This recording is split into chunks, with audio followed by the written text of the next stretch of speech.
What is going on, guys? Joe Botch here. Welcome back to another video. As you see by the title, this is kind of an all-over talk. We're going to be talking about firearms, the ego of firearms, carrying a firearm, being humble, recognizing what they're used for at the end of the day, things like that. So we're gonna jump right into it. This is gonna be kind of a linear topic video, but I'm gonna deviate and talk about other things as I go. So I do have my carry permit. I live in Indiana. You no longer need a permit, which is, it's kind of funny because when I got my permit, literally a year later, they no longer required you to have one to carry a firearm. So that's kind of, I don't know. I still have it though. This is my, I wouldn't say everyday carry because I don't carry every day, but when I carry, this is my Glock 48. I did a few things so that it would fit me, made some modifications, flared mag well, extended slide release, mag release.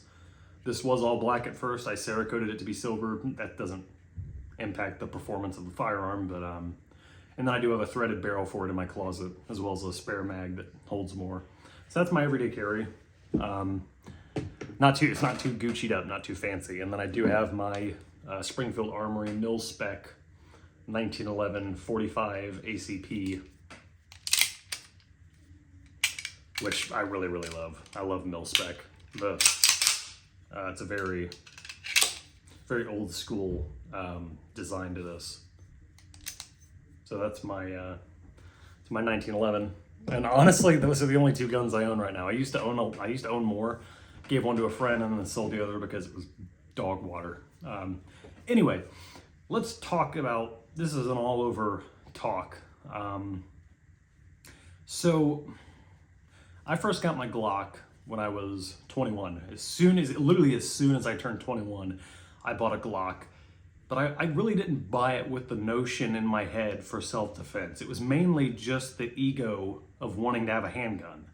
Always heard good things about Glocks. I had a little GSG, German sports gun 22 rifle that I had for like a couple of years before I got my handgun. And when I got my first handgun, that was like a magical feeling. You know, it almost felt like I unlocked this part of a video game. Like I reached max level or something, because when you're 18, all you can own is rifles.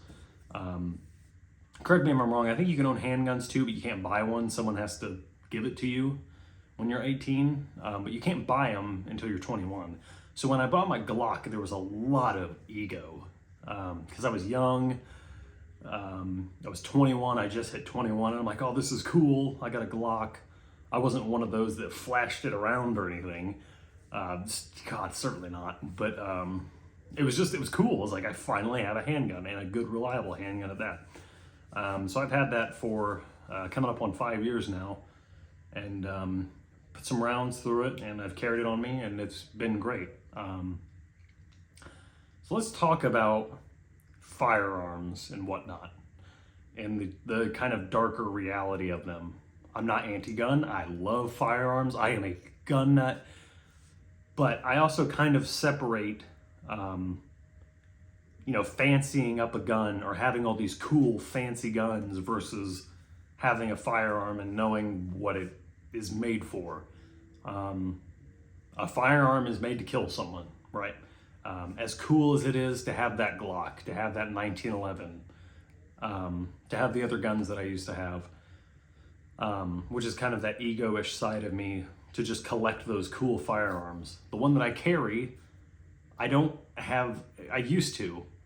I used to strap up that Glock when I was 21. I had an open carry holster, no jacket or anything to conceal it. I was like, it was walking down Indianapolis with an open carry holster on my right side with the Glock flashing at everyone. And I just kind of thought like, oh, this is cool. I've got a handgun. Watch out for me, blah, blah, blah, when I was a young idiot.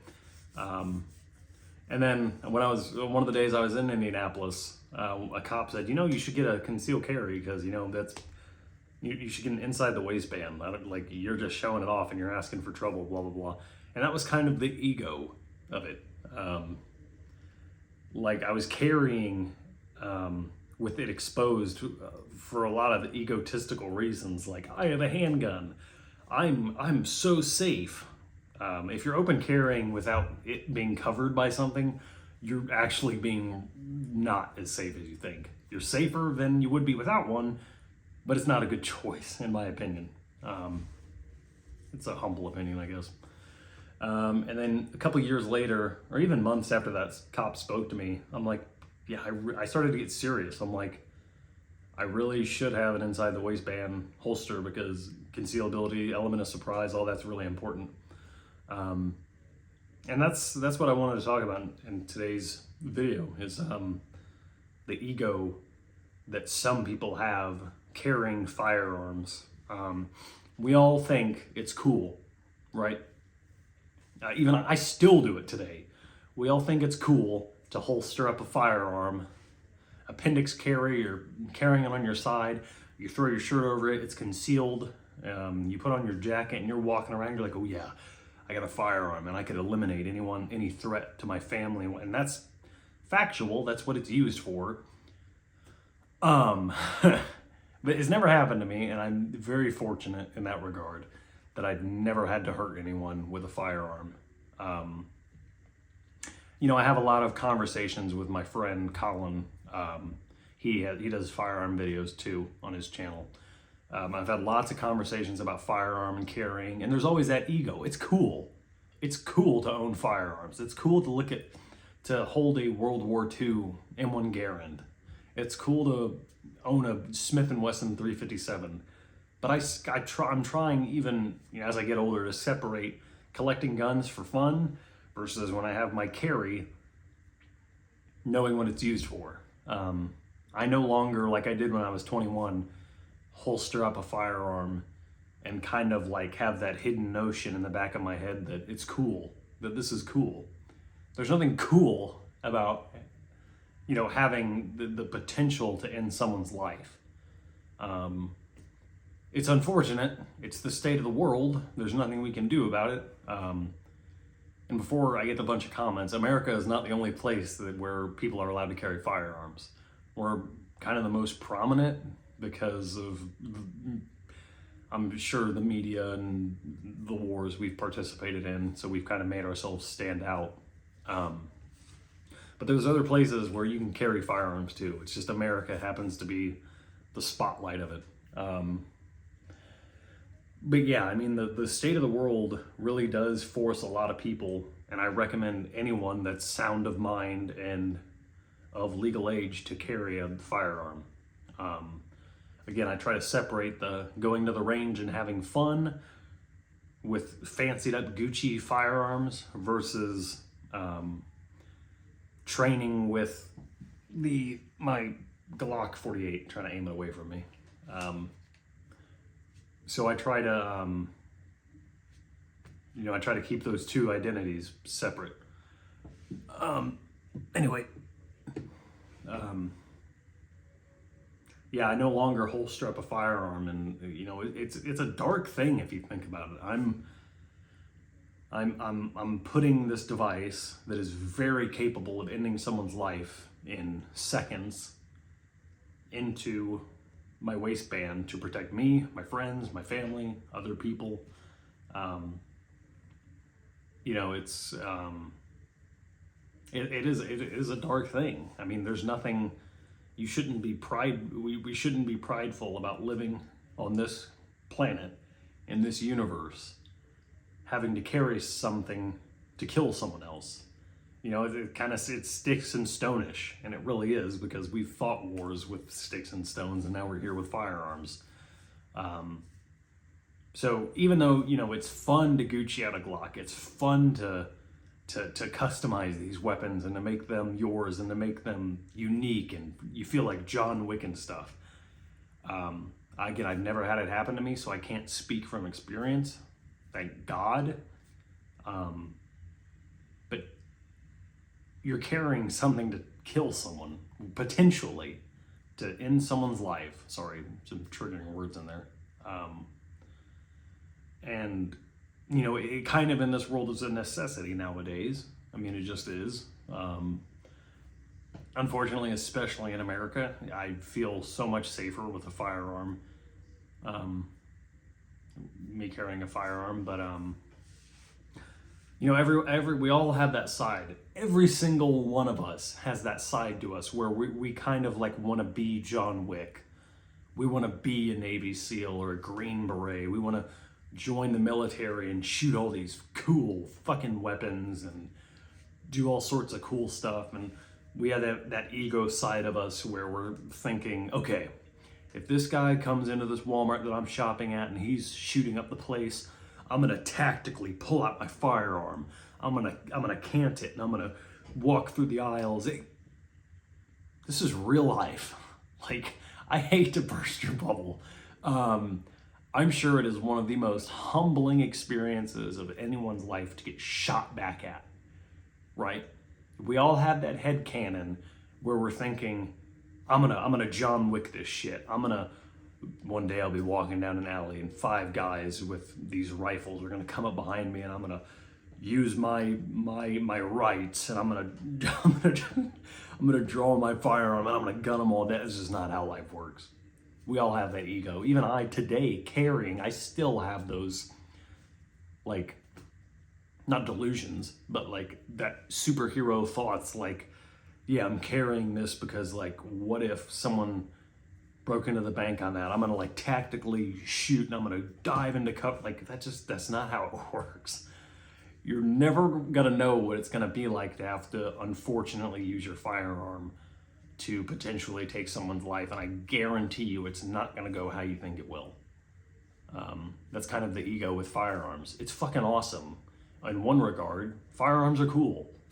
I want to get a 357 Colt Python. I want to own an M1 Garand one day. I want to go to a range and shoot an MG42 full auto. Like, that's like a cool, fun side of it. But then you've got the real side of carrying a firearm or owning one to protect yourself, your property, and others, your friends and family and whatnot. And you would potentially be having to do one day one of the worst things ever, ending someone's life, and there's nothing cool about it. Even if that person is bad, that's trying to harm you or others, there's nothing cool or edgy about it. There's nothing, like, you're not John Wick.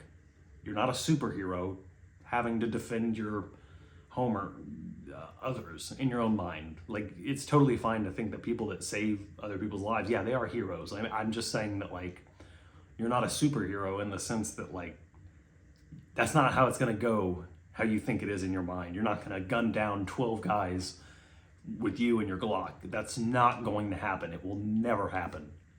It'll be the most humbling thing when you're shooting at these offenders and then they start shooting back at you and you're gonna fall into cover and be like, oh, this is how horrible this is.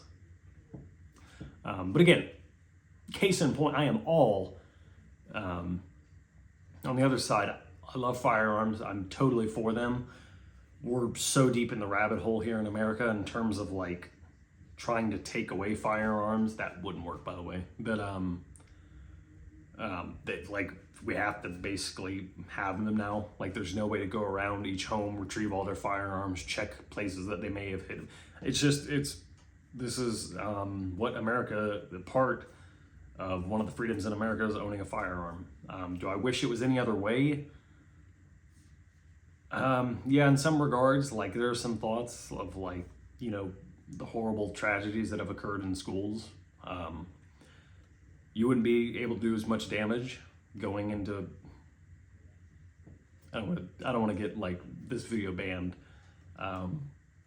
with a blunt object versus a firearm. You do much more damage with, so it's a double-edged sword. You know, there's a lot of tragedies that have occurred with firearms, but we also have this tool to defend ourselves from people that don't maybe not have a firearm. Like, if you've got a firearm, someone breaks into your home and they don't have a firearm, I mean, you are very protected. But then on the other hand, like I said, there's a lot of tragedies that have occurred in really unfortunate places where a lot of people lost their lives because of, and I'm not saying I'm against firearms at all. I'm just saying that, like, there's these horrid realities to them that we gotta face. And being that firearms is so ingrained in America, you really can't remove them at this point. You can only, I think, navigate, you can only tighten certain aspects of control about firearms and protection in schools and all that. That's a whole different topic. We were mainly talking about the ego of firearms. I went on a little bit of a tangent there. But yeah, to wrap this video up, I love my Glock. I love my 1911. This is my go-to carry. Maybe not in the future. Eventually I'll get a higher capacity magazine, but this is my, I mean, it does. I feel much safer with it traveling around. It makes me feel secure when I carry it, and this is what I use. But yeah, again, there's the other sides of firearms that, that the cold truth of a firearm at the end of the day, no matter how I am for firearms, they are made to end lives. They're not going to do it by themselves, but they're weapons of, essentially a miniature version of weapons of mass destruction is what they are. So when I holster them up, I still fight it, as a lot of people do with the whole, I'm going to John Wick this. I holster it up just with the blank idea that I'm doing this to protect people and those that I care about, and then I move on while I'm carrying it. I don't think about carrying it. I don't feel cool while carrying it. It's a tool to protect me and others. And that's kind of the message I wanted to push across. But thanks for watching this video, and as always, I will see you whenever I do another one of these videos. I don't know when the next time I'm going to be sitting in this chair. Bye.